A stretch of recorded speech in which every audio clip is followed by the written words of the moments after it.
नहीं होते, बनाए जाते हैं।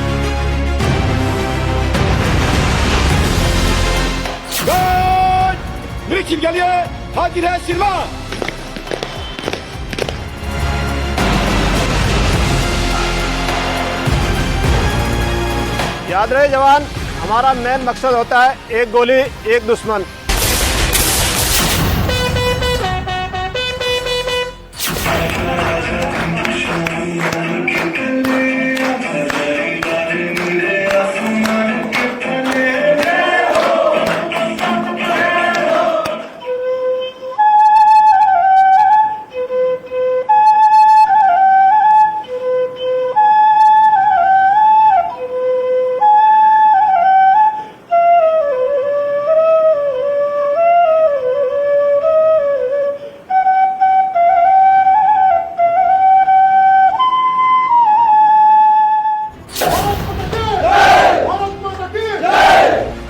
शत्रु सीमा लांघ न जाए, खड़े रहे चट्टानों से।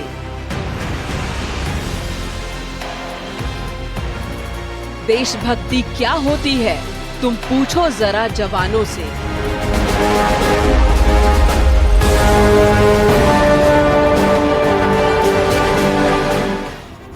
शीश झुकाया नहीं, भले ही अपने प्राण गंवाए हैं। भरा पड़ा इतिहास हमारा वीरों के बलिदानों से।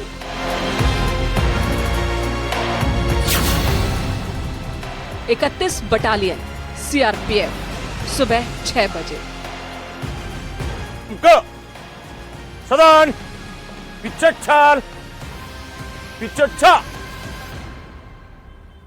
आराम आराम का। अभी यहाँ से 1.6 किलोमीटर रनिंग होगी। सभी को टाइमिंग का पता है। First 7 minute 40 second. उच्च कदम तोचा।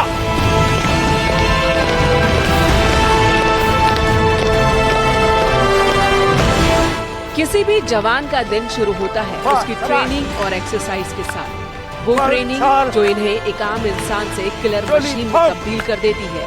वो ट्रेनिंग जो इन्हें मौत से भी पंजा लड़ाने की ताकत देती है। और इसकी शुरुआत होती है रनिंग के साथ।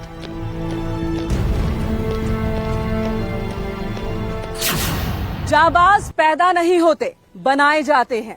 एक ऐसे ही कैंप में आज मैं मौजूद हूं, मेकिंग ऑफ सोल्जर, जहां की पहचान है। जी हां, मैं मेनका चौधरी, आप देख रहे हैं न्यूज 18। देश आजादी का जश्न मना रहा है। वो आजादी जिसे पाना जितना मुश्किल था, बनाए रखना भी उतना ही मुश्किल। लेकिन हर मुश्किल को आसान करने वाले, देश के हर दुश्मन से हमें आपको महफूज रखने वाले देश के वीर जवानों के साथ इस वक्त मैं मौजूद हूं। और आज का पूरा दिन इन्हीं के साथ होगा। इनके साहस, इनके शौर्य, इनकी गाथा को करीब से समझने, जानने और आपको बताने के लिए आज मैं यहाँ इस कैंप में मौजूद हूँ। तो आप भी बने रहें हमारे साथ, हमारे वीर सपूतों के साथ।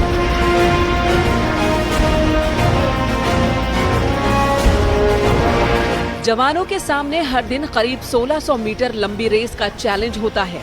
यूं तो इनके डिक्शनरी में चैलेंज शब्द सबसे आखिरी पन्ने पर लिखे गए हैं, लेकिन जब मैं खुद इन जवानों के साथ दौड़ रही थी तो ऐसा लग रहा था कि न जाने कब कदम लड़खड़ाने लगे, जबकि जाबाज जवान अपनी रफ्तार लगातार बढ़ाते जा रहे थे। हमारे साथ मौजूद हैं पीटी इंस्ट्रक्टर, उनसे करते हैं बात। विक्रम सिंह जी, ये डेली है? हाँ, ये डेली रूटीन का है। और कितने किलोमीटर? हम लोग डेली मोस्टली 4 से 5 किलोमीटर डेली रनिंग हमारा सुबह मॉर्निंग में होता है। उसके बाद हम लोग एक्सरसाइज करते हैं, इवेंट्स करते हैं। यानी कि हमारे जो 80 मिनट्स सुबह के होते हैं डेली रूटीन में, हम डेली के 80 मिनट्स हम डेली एक्सरसाइज भी निकालते हैं रनिंग के साथ साथ। फिर उसके बाद एक्सरसाइज भी, और हम कुछ टाइम मोस्टली जब पर डे बेसिस पे हम योगा के लिए भी देते हैं। 10 से 15 मिनट हम योगा के लिए भी विराम देते हैं, जिससे कि जवानों ने जो पीटी एक्सरसाइज की हुई है और उनको मानसिक रूप से भी वो 7 मिनट 40 सेकेंड का टाइम होता है। और 7 मिनट 41 से 9 मिनट तक हमारा गुड का टाइम होता है।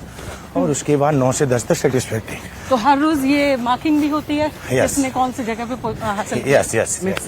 ठीक है, चलिए एक्सरसाइज की शुरुआत करते हैं। रनिंग तो हो गई, हालांकि मैं इतनी ज्यादा नहीं कर सकती जितनी रनिंग ये डेली करते हैं।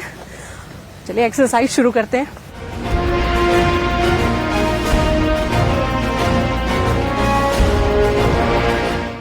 इनके अदम्य साहस और हौसले के पीछे की बड़ी वजह है इनकी खास ट्रेनिंग। वो कठिन परीक्षा जिससे गुजरकर इनका जिस्म फौलाद से भी ज्यादा मजबूत हो जाता है। इनकी बाजुओं में बारूद दौड़ने लगता है और इनके हाथ तलवार से ज्यादा धारदार और तेज हो जाते हैं। शाबाश, बहुत चाल, चोली थम, 1 2 1 2 1 1 2 1 2 1 चोली थम। अभी तक जो आप देख रहे हैं वो इन जवानों की ट्रेनिंग नहीं बल्कि वार्म अप का हिस्सा है, यानी उस कठिन ट्रेनिंग के लिए तैयार होने की एक छोटी सी तैयारी।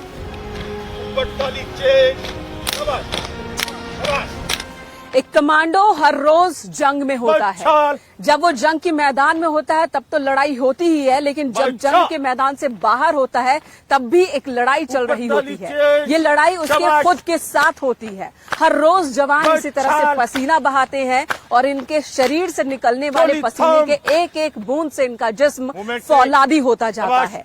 वो फौलाद जिसकी जरूरत होती है हर उस मुश्किल घड़ी में जब देश पर कोई आफत आ रही होती है। और ये जवान हर रोज इसी तरह से खुद को फौलाद की तरह बनाने के लिए पसीना बहाते हैं, कसरत करते हैं, एक अनुशासन के साथ। चाहे कितनी भी तकलीफ शरीर में हो, लेकिन अनुशासन के साथ हर रोज इसी रूटीन से इन्हें गुजरना होता है, उसे फॉलो करना होता है और पसीना बहाना होता है। ये तस्वीरें उसी ट्रेनिंग की एक बानगी भर है। शौर्य, साहस और जुनून से सराबोर कर देने वाली ये तस्वीरें जो रनिंग के बाद की एक्सरसाइज का है। रनिंग के बाद एक्सरसाइज ग्राउंड में जैसे ही हम दाखिल हुए, मैंने सोचा था कि कोई एक बड़ा सा ग्राउंड होगा एक्सरसाइज का या फिर फुल्ली इक्विप्ड जिम, लेकिन ऐसा कुछ भी नहीं है। ये सिर्फ 40 मीटर, लगभग 40 मीटर की परिधि है और इस परिधि के अंदर ही देखिए व्यायाम का स्थल बना है। और इतनी छोटी सी जगह ही क्यों, तो आपको बता दें कि विषम परिस्थितियों में अलग अलग जगहों पर हमारे कमांडोज को तैनात होना पड़ता है, चाहे वो नक्सली इलाका हो या फिर सीमा पर, सरहद पर, जंगलों का, पहाड़ों का इलाका, जहां पर बाहर निकलना बहुत मुश्किल होता है, जहां पर बहुत सारी सुविधाएं नहीं मिल सकती, लेकिन खुद को चुस्त दुरुस्त रखना होता है हर दिन इन जवानों को। और बहुत कम संसाधनों में, बहुत कम दूरी में, बहुत कम जगह में भी उन्हें उन सभी एक्सरसाइज को करना होता है जो जरूरी है अपने शरीर को फौलाद जैसा बनाने के लिए। तो एक खास, बहुत ही स्पेशल डिजाइन, इस एरिया को बोलते हैं सर्किट पीटी। जी हाँ, ये सर्किट पीटी लगभग 40 मीटर की परिधि के अंदर है और यहाँ पर जिस तरह से इसे डिजाइन किया गया है, आप देख सकते हैं कि हमारे जवान, हमारे कमांडोज यहाँ पर अपने शरीर को दुरुस्त रखने के लिए हर महत्वपूर्ण एक्सरसाइज को अंजाम दे रहे हैं। बहुत ही कम जगह में ये तैयार और बहुत ही, आप कह सकते हैं कि खास तैयारी की गई है। यहाँ पर एक एक इक्विपमेंट जो रखे गए हैं वो सारे एक्सरसाइज इन इक्विपमेंट्स के जरिए हो सकते हैं जो जरूरी है सेहत के लिए, जो जरूरी है अपने शरीर को स्वस्थ रखने के लिए, फौलाद जैसा रखने के लिए। कई बार जवानों की पोस्टिंग ऐसे सेंसिटिव इलाकों में होती है जहां वो हर पल दुश्मन के निशाने पर होते हैं। अब सवाल उठता है कि ऐसी लोकेशन पर फिटनेस कैसे बरकरार रखी जाए, तो इसका जवाब जानिए पीटी इंस्ट्रक्टर विक्रम से। नेक्स्ट लाइट एरिया में जो हमारे कैंपस है या फिर J&K जोन वगैरह में, जो श्रीनगर वगैरह में, वहाँ पे क्या है, हमारे पास स्पेस कम होता है। इतनी छोटी सी जगह में हम लोग सारी एक्सरसाइज करके हम अपने शरीर को फिट, क्योंकि हमारे ड्यूटी के अकॉर्डिंग हमको फिट रहना हमारे लिए बहुत निहायत जरूरी होता है। जब कोई नौजवान किसी फोर्स में भर्ती होता है तब वो बिल्कुल कच्चे मिट्टी जैसा होता है, लेकिन इन जवानों को इस तरह से ट्रेन किया जाता है कि ये वतन की हिफाजत के लिए देश के हर दुश्मन को पल भर में मौत की नींद सुलाने में सक्षम बन जाते हैं। लेकिन एक नौजवान को एक कमांडो बनने तक कई तरह के इम्तिहानों से गुजरना होता है। कि फौजी क्या होता है, एक सिविल आदमी आता है और उसको फौजी बनाया जाता है। फौजी की सिंपल सी 2 शब्दों में परिभाषा है। पहला, उसको दिमाग से टफ करना। जब तक जवान हमारा दिमाग से टफ नहीं होगा तो हर परिस्थिति में झुक जाएगा। और एक शारीरिक रूप से रफ, अगर सामने कीचड़ है उसमें लेटना पड़े तो उसको ये नहीं सोचना पड़ेगा कि मुझे कीचड़ में लेटूंगा। उसको ऐसी ट्रेनिंग दी जाती है शारीरिक रूप से कि वो चाहे आग हो, पानी हो, कीचड़ हो, कैसा, उसको तुरंत में लेटेगा। दिमागी रूप से टफ है। जल, थल और नभ, उसमें अगर हमको आदेश मिलता है जाने का तो उसमें जान जाने का भी भय क्यों ना हो, हम जाएंगे। यूं तो सीआरपीएफ को 3 सेक्टर्स में बांटा गया है, जम्मू कश्मीर, नक्सलाइट और पीस एरिया। दिल्ली का 31 सीआरपीएफ बटालियन पीस एरिया में आता है, लिहाजा यहाँ तैनात जवानों को हर दिन अपने बेस कैंप से ही अलग अलग ड्यूटी के लिए निकलना होता है। तारीख ने जब जब संग्राम लिखा है, हमारे सीआरपीएफ कमांडोज ने अपने शौर्य से तब तब विजयी परिणाम लिखा है। सरहद पर जरूरत हो या फिर देश के अंदर किसी भी हालात से निपटने के लिए हमारे सीआरपीएफ कमांडोज हमेशा तैनात मिले हैं। अब देखिए, दिनचर्या सुबह की पहली किरण के साथ एक्सरसाइज और दिनचर्या पूरी करने के बाद अब अपनी अपनी ड्यूटीज के लिए निकल पड़े हैं हमारे ये जवान। 31 बटालियन के साथ मैं इस वक्त मौजूद हूं और इनसे जानेंगे कि अब जब अपनी ड्यूटी पर जा रहे हैं तो क्या सोच कर निकलते हैं, किस तैयारी के साथ निकलते हैं। चाहे दिल्ली राजधानी में अलग अलग इलाकों में वीआईपी सुविधाओं की बात करें या फिर किसी भी सिचुएशन से निपटने की जो इनकी तैयारी है वो हर रोज देखने को मिलती है।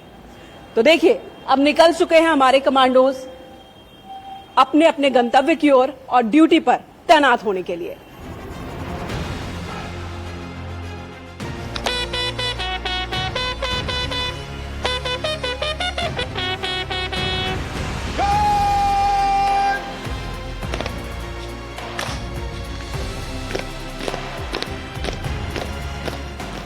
आर्म्ड फोर्सेस में डिसिप्लिन और डेकोरम दोनों बेहद मायने रखते हैं।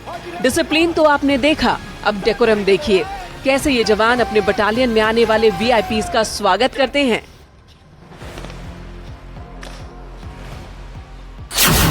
सरहद पर दुश्मनों से लोहा लेना हो या फिर देश के अंदर किसी मुश्किल हालात पर कंट्रोल करना हो, जो सबसे जरूरी चीज है हमारे जवानों के लिए वो है अनुशासन। जी हाँ, इनका खाना भी अनुशासन के साथ, इनका पीना भी अनुशासन के साथ, यहाँ तक कि सोना और जगना भी अनुशासन के साथ। बिना अनुशासन के आप हमारे जवानों की कल्पना भी नहीं कर सकते। यहाँ पर सांस भी लेना है तो अनुशासन के साथ ही लेना है। और फिलहाल जो एक्टिविटी आप पीछे देख रहे हैं मेरे, ये एक्टिविटी है अपने से सीनियर्स के को सम्मानित करने का, या कोई गेस्ट कोई माननीय पहुंचे तो उन्हें सम्मानित करने का।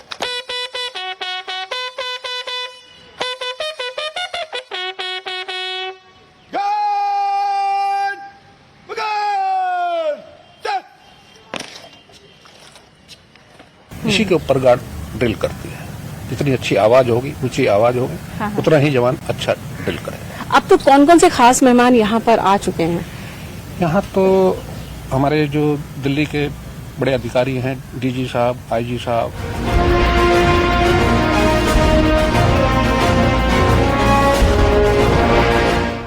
साहस, शौर्य, पराक्रम, ये शब्द इन जवानों के लिए ही गढ़े गए हैं।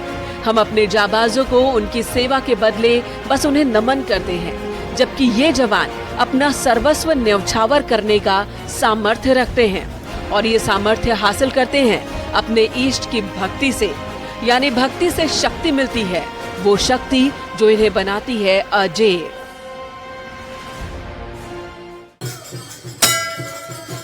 सेवा, सुरक्षा और भक्ति, हमारे जवानों के जीवन का मूल उद्देश्य सेवा और सुरक्षा है, ये हम सभी को पता है। लेकिन भक्ति भी इनके जीवन का एक बहुत ही अटूट हिस्सा है। ऐसे कई उदाहरण मिलते हैं जब इस भक्ति ने हमारे जवानों को शक्ति दी है। इस जगह पर जहां पर मैं मौजूद हूं इस वक्त, ये है सर्वधर्म प्रार्थना सभा। यहाँ हिंदू, मुस्लिम, क्रिश्चियन, सिख, ईसाई, हमारे सेना के जवान, हमारे सीआरपीएफ कमांडोज यहाँ पर अपनी उसी भक्ति से शक्ति पाते हैं। सभी एकजुट होकर प्रार्थना करते हैं। सिर्फ और सिर्फ एक ही प्रार्थना होती है, देश की सुरक्षा का सामर्थ्य ईश्वर हमें देना। सबके आराध्य अलग अलग हैं, लेकिन उद्देश्य एक है और उसी एक उद्देश्य के साथ यहाँ इकट्ठा होते हैं, हर रोज इकट्ठा होते हैं। ईश्वर से, अल्लाह से, गुरु से प्रार्थना करते हैं कि हमें वो सामर्थ्य दो, शक्ति दो कि अपने देश की सेवा में अगर सर्वोच्च बलिदान भी देना पड़े तो उस सर्वोच्च बलिदान के वक्त भी एक कदम पीछे ना आगे ही बढ़ते चले जाएं।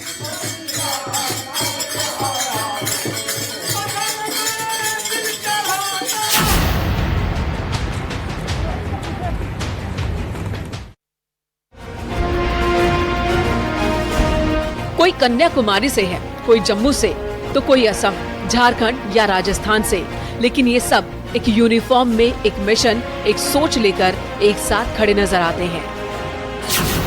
सूरज सर पर आ गया है, दोपहर होने को है और ऐसे में सुबह से अब तक कई पड़ावों को पार करने के बाद हमारे ये जवान थोड़ी देर के लिए सुस्ता रहे हैं। कुछ पल इनसे बातचीत में भी लगाते हैं, जानते हैं कि ये कैसे खुद को ट्रेन करते हैं, प्रैक्टिस करते हैं। 31 बटालियन सीआरपीएफ के ये जवान। आप कहाँ से? मैं बिहार से हूँ। और प्रैक्टिस आप कर रहे हैं, फिलहाल आप गन के साथ हैं। जी। कितना वक्त लग जाता है परफेक्शन आने में, कितने दिन? ऐसे इसका ट्रेनिंग, जो बेसिक ट्रेनिंग होता है जो सीआरपीएफ की है, वो 1 साल की लगभग होती है, जिसमें पूरा बेसिक सिखलाई दी जाती है। काफी उसमें मतलब कठिन ट्रेनिंग होती है, जिसमें वेपन से लेकर के फिजिकली फिट तक पूरा ट्रेन किया जाता है। अमित जी, 24 घंटे ये हथियार आपके पास ही होते हैं? बिल्कुल मैम। इनकी साफ सफाई डेली का हिस्सा है? डेली सप्ताह में एक बार होता है सफाई इसका। इससे पहले मैम मैं श्रीनगर था, 53 बटालियन में था मैं। श्रीनगर बारामुल्ला था, पोस्टेड था, वहाँ 5 साल रहा मैम। उसके बाद में 31 बटालियन में नवंबर 2021 में आया मैम। श्रीनगर को बदलते देखा है आपने, जम्मू कश्मीर को बदलते देखा है? जी मैम, पहले से काफी सुधार है मैम वहाँ पे। रोशन लाल जी कहाँ से हैं? मैं JNK से हूँ। मैंने सुना और देखा भी, आप रस्सी बहुत तेजी के साथ चढ़ते हैं। हाँ जी मैडम, सब ये बेसिक ट्रेनिंग का वही हिस्सा है। जवान को एनी टाइम ट्रेन रखने के लिए किया जाता है कि कभी भी कोई भी जरूरत पड़ सकती है, कहीं भी जंग हो सकती है, तो उसमें बंदे को पहले से ट्रेन रखा जाता है, इसलिए एट ए टाइम बंदा रेडी रहे।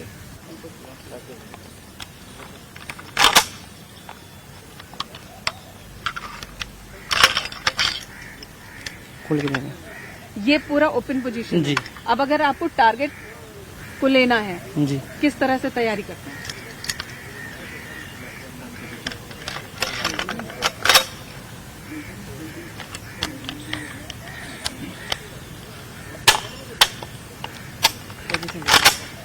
फायरिंग लेते हैं मैम।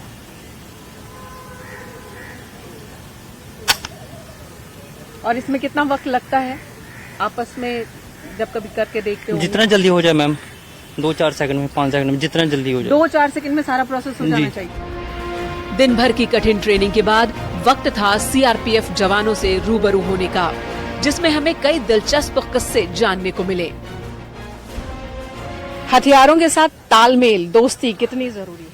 बहुत ज्यादा जरूरी है, सबसे ज्यादा जरूरी है तालमेल।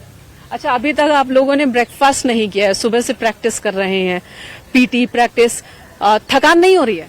नहीं मैडम, ऐसा कुछ बात नहीं है हम लोग का। ये तो यहाँ पे ट्रेनिंग है हमारा। तो जब जंगल में जब मैं ट्रेनिंग करके आया था फर्स्ट में, तो हमारा झारखंड में पोस्टिंग हुआ था 26। तो 4-4 दिन 5-5 दिन ऐसे ही जंगलों में घूमते रहते थे, ऑपरेशन करते रहते थे। हम लोग को भूख का कोई फर्क नहीं पड़ता। 27 जुलाई 1939 यानी वो तारीख जब सीआरपीएफ का गठन हुआ। तब इसे क्राउन रिप्रेजेंटेटिव फोर्स के नाम से जाना जाता था। आजादी के बाद इसे सीआरपीएफ का नाम मिला। इस बल ने कई दौर देखे, कई लड़ाइयां जीतकर हिंदुस्तान की झोली में डाली। जब जब जरूरत पड़ी, सीआरपीएफ के जांबाज अपना सीना आगे कर खड़े नजर आए। हम चाइना की तरफ देखें तो हॉट स्प्रिंग आपने नाम सुना होगा। 1962 में सीआरपीएफ के 21 जवानों ने हॉट स्प्रिंग की जगह पर चाइना ने जब अटैक किया था, तो हमारे जवान वहां पर डटे रहे, और उसको आज हम जो सीआरपीएफ कमेमोरेशन डे के नाम से मनाते हैं। अगर दूसरी घटना हम देखें तो 1965 की, जो रन ऑफ कच्छ के नाम से जानते हैं, जिसको वेलोर डे के नाम से सीआरपीएफ और पुलिस मनाती है, वो भी बहुत बड़ा योगदान रहा है सीआरपीएफ। तो सीआरपीएफ ने छत्तीसगढ़ में जो हाल ही में बलिदान दिया था 76 जवानों का, इनके में आपने सुना ही होगा कि पुलवामा अटैक, तो उसमें भी सीआरपीएफ ने बहुत बड़ा योगदान दिया है।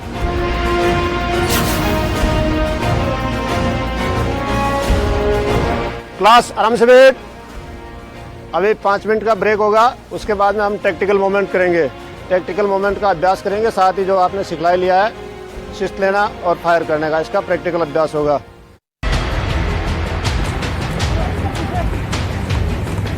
एक गोली एक दुश्मन।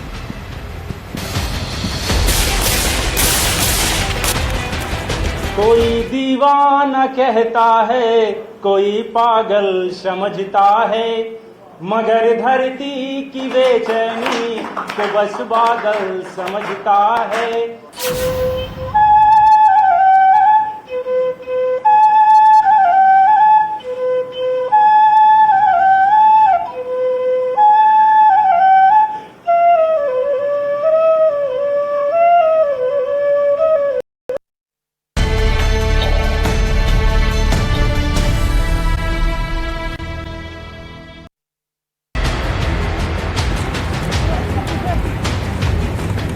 याद रहे जवान, हमारा मेन मकसद होता है एक गोली एक दुश्मन।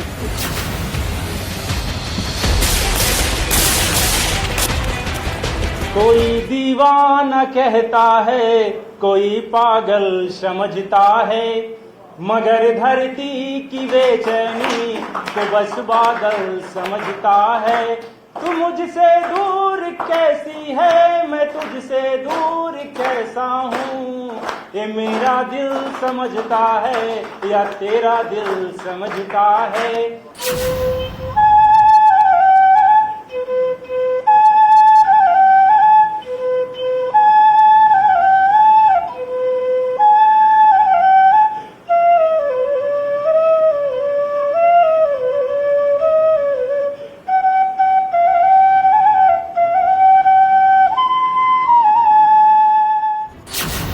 चेहरे पर मौत का भी खौफ नहीं, चौड़ा सीना गर्व से होता है, खुद की परवाह कहां उनको जिन्हें इश्क वतन से होता है।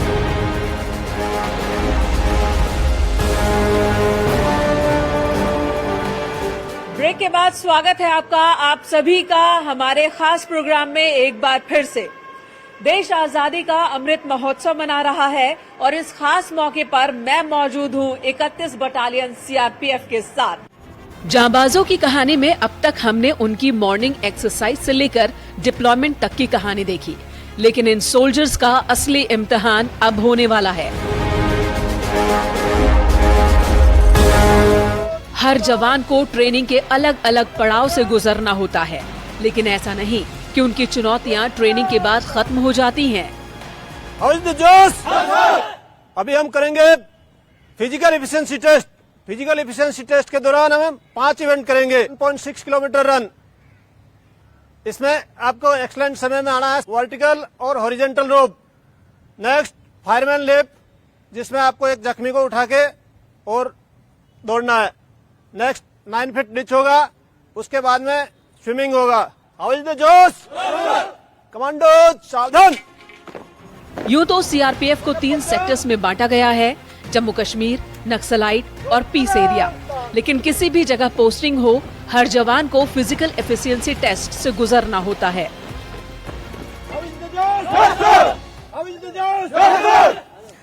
जोश हाई है, कमांडोज तैयार है फिजिकल एफिशिएंसी टेस्ट के लिए और इस टेस्ट में कई बाधाओं को पार करना होता है, जिसमें 1600 मीटर की रनिंग होती है, 9 फीट डिच को क्रॉस करना होता है, साथ ही रोप क्लाइंबिंग होती है। अलग अलग बाधाओं को तय समय में इन्हें पूरा करना होता है और हर एक जवान को, जिन्हें इस वक्त आप वर्दी में देख रहे हैं, इस टेस्ट को पास करना जरूरी होता है। साल में 1 बार 2 बार, कई दफा इससे ज्यादा बार भी इस टेस्ट से इन्हें गुजरना पड़ता है और जरूरी है कि इस टेस्ट को हर जवान पास करे। इसमें जंग के मैदान में आपसी कोऑर्डिनेशन से लेकर फिजिकल फिटनेस तक हर एक बात का ख्याल रखा जाता है। तो चलिए शुरू करते हैं फिजिकल एफिशिएंसी टेस्ट। आज हम यहां मौजूद हैं, ऐसा कम होता है कि ये कैमरे में रिकॉर्ड करने का मौका मिलता है। हाथों में ऑटोमेटिक गन, बदन पर पिट्ठू बैग का भार और 1600 मीटर की दौड़, ये किसी चैलेंज से कम नहीं, लेकिन एक जाबाज जवान के लिए ये टेस्ट बेहद जरूरी और सामान्य सी बात है। सूरज सर पर चढ़ रहा है, पारा हाई हो रहा है और हाई होते पारे के साथ हमारे जवानों का जोश भी हाई हो रहा है। पहले पड़ाव में देखिए अब खत्म होने वाला है, हमारा ये जवान पहुंच चुका है, दूसरा जवान भी पहुंच गया और यहाँ पर हरी झंडी दिखाई जा रही है इन्हें। हरी झंडी का मतलब है कि जो समय सीमा है उस समय सीमा के अंदर इन्होंने अपनी दौड़ पूरी कर ली है, यानी इन्हें एक्सीलेंट बताया जा रहा है। जो जवान जितना वक्त लेता है इस दूरी को तय करने के लिए, उस हिसाब से उन्हें हरा झंडा, नीला झंडा, पीला झंडा और लाल झंडा दिखाया जाता है। इन झंडों के भी अलग अलग मायने हैं और इसमें एक वजन भी अपनी पीठ पर रखकर अपने हथियार के साथ इन जवानों को इस दूरी को तय करना होता है। 1600 मीटर की ये दूरी होती है, जो 7 मिनट 40 सेकंड में अगर ये पूरी कर लेते हैं तो एक्सीलेंट माने जाते हैं। और जैसे जैसे ये वक्त बढ़ता जाता है उस हिसाब से कैटेगराइज होते हैं और सारा जो डेटा है वो नोट होता है, और इसलिए जरूरी है कि तय वक्त में इस दूरी को पूरी कर ले। और इस दूरी को पूरी करने के बाद ऐसा नहीं कि हमारे जवान थक कर बैठ जाएं, आराम करें। इसके बाद इन जवानों को अपने दूसरे पड़ाव के लिए तैयार होना होता है, और इसके लिए इनका जोश हमेशा ही हाई होता है और हाई रखने की जरूरत होती है। अभी आपका होगा फायरमैन लिफ्ट। फायरमैन लिफ्ट में एक जख्मी को किस प्रकार से उठा के ले जाना है वो आप उठाएंगे। इन जवानों की ट्रेनिंग में 2 नियम सबसे पहले सिखाए जाते हैं। पहला, अपना हथियार किसी भी सूरत में न छोड़े, और दूसरा, अपने घायल साथी को भी पीछे नहीं छोड़ सकते। अब इन जवानों को इसी चुनौती से निपटने का इम्तिहान पास करना है।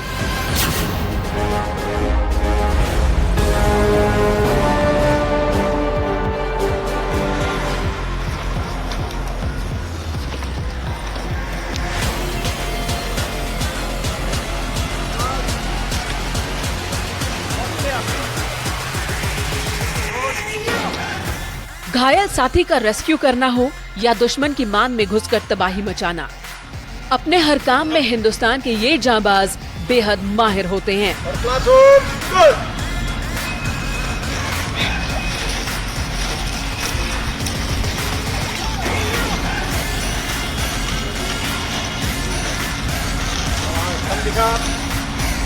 देश ने वक्त वक्त पर हमारे सैनिकों का शौर्य देखा है, लेकिन उस शौर्य, उस पराक्रम के पीछे होती है एक बेहद ही कठिन ट्रेनिंग।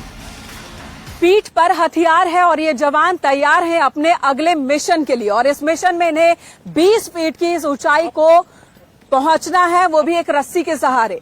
बहुत जरूरी हो जाता है जब किसी ऐसे इलाके में दुश्मन की मान में घुसना हो जहां तक पहुंचने का कोई रास्ता ना हो, तब यही रस्सी सहारा बनती है, चाहे वो चट्टान हो या फिर ऊंची इमारतें या फिर ऊंचे पेड़।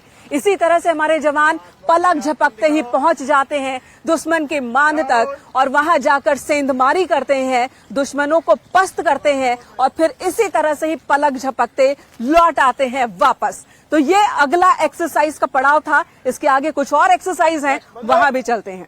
दुश्मन के सामने दहाड़ना हो या छिपते छिपाते टारगेट तक पहुंचना, ये जांबाज जवान हर परिस्थिति के लिए वेल ट्रेन्ड होते हैं।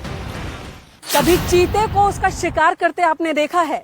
हमारे जवानों का ये पोजीशन कुछ वही पोजीशन है जब ये अपने दुश्मनों का शिकार करने के लिए जंग के मैदान में होते हैं। इतने दबे पांव और इतनी रफ्तार के साथ आगे बढ़ते हैं कि दुश्मन चाहे कितना भी चौकन्ना क्यों ना हो, इनकी आहट वो पा नहीं पाता, इनकी भनक वो पा नहीं पाता, और ये करीब से करीब पहुंच जाते हैं दुश्मन के ठिकानों को, पास पहुंच जाते हैं, और वहां पर बर्बादी का शोर छोड़कर दबे पांव इसी तरह लौट आते हैं। बाजुओं में बारूद भरकर चलने वाले हिंद के सूरवीर खुद में आग हैं। उन्हें आग से डर नहीं लगता, बल्कि डर को इन शूरवीरों से डर लगता है। इसकी एक बानगी तब देखने को मिली जब दहकते शोलों के ऊपर से 9 फीट लंबी जंप के टास्क को ये जवान किसी बच्चे के खेल सरीखा अंजाम दे रहे थे। देश को, आपको और हमें धधकते शोलों के बीच भी बचाने की, हमारी सुरक्षा की गारंटी ये जवान लेते हैं। एक आग यहाँ धधक रही है और दूसरी आग हमारे जवानों के सीने में। बस ये आग है भारत माँ की रक्षा की, चाहे वो दुश्मन देश के बाहर का हो या देश के अंदर भी। ऐसी स्थिति पैदा करने वाले लोगों पर भी नकेल कसने की जरूरत आन पड़ती है, जो देश को दहका देना चाहते हैं, जला देना चाहते हैं। देखिए इस 9 फीट के गड्ढे को, जहाँ पर आग भी धधक रही है, किस तरह से बहुत आसानी से हमारे कमांडोज पार कर रहे हैं, और ये इनकी ट्रेनिंग का, इनके फिजिकल टेस्ट का एक हिस्सा है।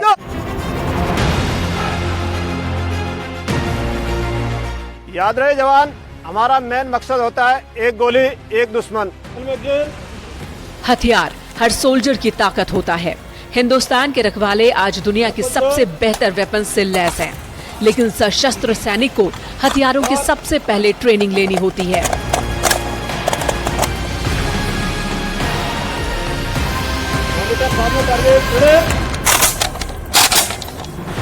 ऐसी ट्रेनिंग जिसमें ये सोल्जर पलक झपकते ही आग बरसाने में माहिर बन जाते हैं।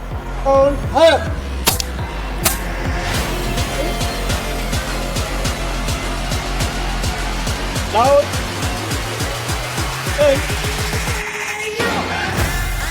डाउन,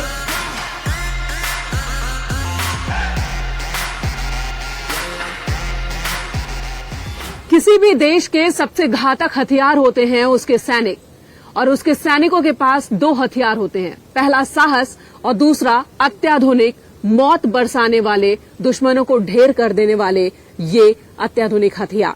ये हथियार जंग के मैदान में हमारे सैनिकों के शरीर का एक हिस्सा बन जाते हैं, उनके दोस्त, उनके साथी बन जाते हैं। इन हथियारों का इस्तेमाल कैसे करते हैं? इस वक्त मेरे हाथ में 5.56 एनसास राइफल है। इसका इस्तेमाल कैसे करते हैं, किन परिस्थितियों में इसकी मारक क्षमता क्या है, चलिए जानते हैं। सर ये बताइएगा कि 5.56 एनसास राइफल 4 किलो 18 ग्राम, इसके इस्तेमाल के वक्त किन बातों का ख्याल रखना चाहिए? मैम इसके फायर करने के लिए सबसे पहले है दुरुस्त शिस्त लेना। जो भी टारगेट हमें मिलता है उसके ऊपर दुरुस्त शिस्त लेना। दुरुस्त शिस्त लेने के लिए फायरर की आंख, लेग साइड ऑपरेचर होल और फोर साइड टिप को टारगेट के ऊपर एम करना होता है। ये टिप इस होल से हमें दिखनी चाहिए इसका मतलब, और सामने टारगेट जी। और पोजीशन कंधे का क्या इस्तेमाल है इसमें? कंधा ये बट जो है बट को सपोर्ट लेता है। हाँ। और जो फायर है, फायर के धक्के को, राइफल के धक्के को जजब करता है कंधा। अभी आप समझा रहे थे जवानों को कि अगर सर लगा राइफल से तो क्या होगा, कंधा अगर झटका खाता है तो क्या होगा। जी मैम। उसके मायने क्या है, क्या है वो? मैम इसके लिए जवानों को अच्छी सिखलाई और उनको याद रखने के लिए एक दोहा बनाया हुआ है कि सिर 11, कंधा 7, मारा झटका बज गए 4, पकड़ ढीली बिखरी गोली, ऐसी गलती मत कर यार।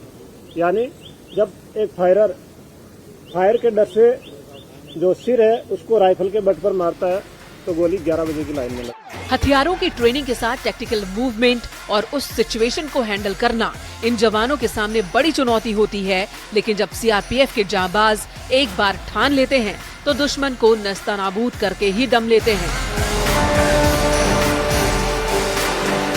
देखिए, जंग तो कहीं भी हो सकती है। जंगलों में नक्सलियों को ढेर करना हो, या फिर बॉर्डर पर दुश्मन देश की सेना को बर्बाद करना हो, या फिर दिल्ली जैसे शहर में हमने देखा, राजधानी में जब संसद पर अटैक हुआ था तो वहां पर आतंकियों को ढेर करना पड़ा था।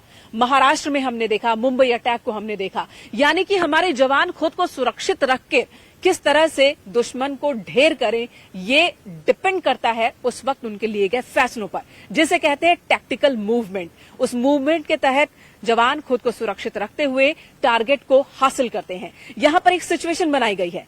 31 बटालियन सीआरपीएफ में इस वक्त मैं मौजूद हूं। हालांकि दिल्ली में ऐसी सिचुएशन बहुत कम आती है, लेकिन प्रैक्टिस में हमेशा रहना होता है जवानों को। यहां एक ऐसी सिचुएशन क्रिएट की गई है प्रैक्टिस करने के लिए। मान लीजिए कि यहां पर 2 मिलिटेंट्स आ रहे हैं और उन मिलिटेंट्स की पोजीशन इन्हें पता चल चुकी है कि मिलिटेंट्स हैं कहां। अब इन्होंने शेड लेकर खुद को सुरक्षित रखते हुए हथियार तान लिया है कि जैसे ही निगाह दुश्मन पर पड़ेगी उसे ढेर कर देना है। चूक की कोई गुंजाइश नहीं है, कहीं कोई गलती नहीं हो सकती, कोई नुकसान ये नहीं झेल सकते, ना अपना, ना अपने साथी का, ना सामान का। इसीलिए इनको खुद को पेड़ों की ओट में या फिर जो भी सपोर्ट मिल रहा है उस ओट में छिपाते हुए और टारगेट पर निगाह नजर। प्रैक्टिस बहुत जरूरी है, चाहे आप दिल्ली में हैं या दिल्ली के बाहर हैं, क्योंकि इन्हीं जवानों को कहीं पर भी कभी भी पोस्ट किया जा सकता है जरूरत के लिहाज से। तो ऐसे में इनका प्रैक्टिस में रहना बहुत जरूरी। जवानों के लिए जितना जरूरी है ग्राउंड पर पसीना बहाना, उतना ही जरूरी है एक हेल्दी डाइट। उन्हें और करीब से जानने के लिए हम जवानों के लंच टाइम में भी शामिल हुए, जहाँ की तस्वीरें कुछ ऐसी थी। तो आज के मेन्यू में इडली है, साउथ इंडियन खाने का। चलिए मजा लेते हैं। डाइट बनाते वक्त इस बात का ख्याल रखा जाता है कि जवानों को एनर्जी मिले और खाना इतना हो कि सुस्ती भी ना आए और जितनी ऊर्जा की जरूरत है वो ऊर्जा भी बनी रहे। इस वक्त मेरी थाली में आप देख पा रहे हैं इडली, सांभर, चटनी, फ्रूट्स भी हैं और ड्राई फ्रूट्स भी है, बादाम। अगर किसी को ज्यादा भूख लगी फिर क्या करते हैं? अच्छा, जितना भी खा सकते हैं। पान सिंह तोमर मैंने मूवी देखी थी, उसमें उनको खाने की कमी हो जाती थी। ऐसा होता नहीं है।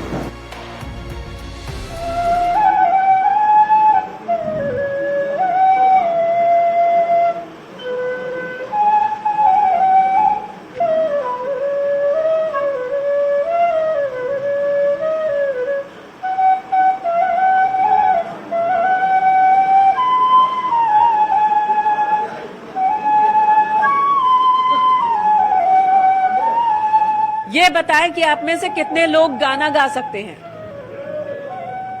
तो अभी आप कोई कविता सुनाने वाले हैं या शायरी करने वाले हैं? नहीं, अभी कविता हम सुनाएंगे। कविता। कोई दीवाना कहता है, कोई पागल समझता है, मगर धरती की बेचैनी को बस बादल समझता है। तू मुझसे दूर कैसी है, मैं तुझसे दूर कैसा हूँ, ये मेरा दिल समझता है या तेरा दिल समझता है कि मोहब्बत एक एहसासों की पावन सी कहानी है। कभी कबीरा दीवाना था, कभी मीरा दीवानी है। यहाँ सब लोग कहते हैं मेरी आंखों में आंसू है। तू समझे तो मोती है, न समझे तो पानी है।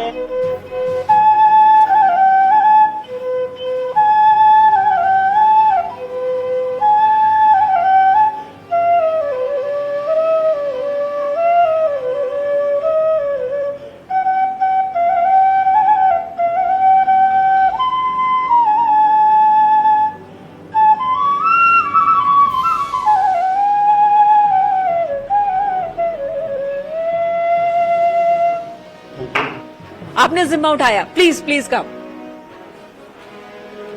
अपना नाम बताइए। वैसे आपसे बात नहीं की। मेरा नाम है जसपाल सिंह।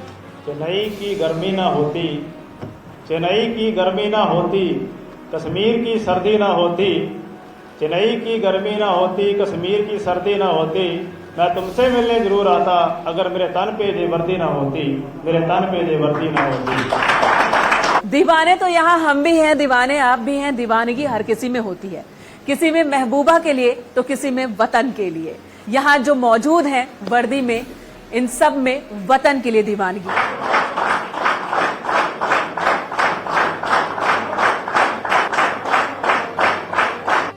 ये जाबाज सिर्फ गन चलाना, दुश्मन को ठिकाने लगाना ही नहीं जानते।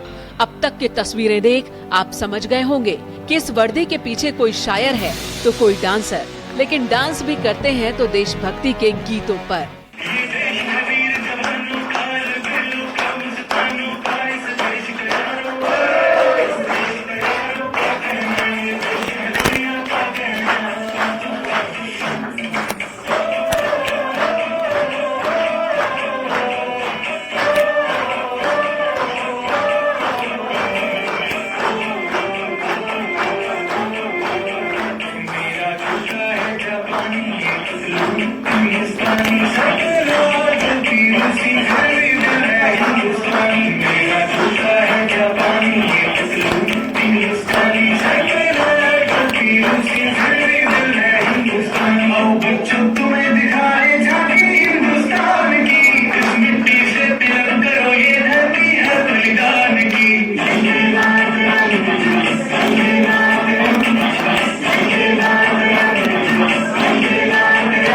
छोटी सी जगह में पूरा हिंदुस्तान जश्न मना रहा है, पूरा हिंदुस्तान झूम रहा है। यहाँ मौजूद लोगों में कोई बिहार से है, कोई झारखंड से, कोई गुजरात से, तो कोई महाराष्ट्र से है। लेकिन जब ये वर्दी डाल लेते हैं तो ये सिर्फ और सिर्फ हिंदुस्तान के होते हैं, हिंदुस्तान के लिए होते हैं। और यहाँ हिंदुस्तान झूम रहा है आजादी के अमृत महोत्सव के मौके पर। वाकई ये तस्वीर अपने आप में गर्व के पलों को महसूस कराने वाली है। तो आप भी आजादी का अमृत महोत्सव मनाइए और न्यूज 18 के साथ बने रहिए। फिलहाल हमारे इस खास पेशकश में इतना ही। ब्रेक के बाद भी खबरों का सिलसिला जारी है। वंदे मातरम, वंदे मातरम, वंदे मातरम, वंदे।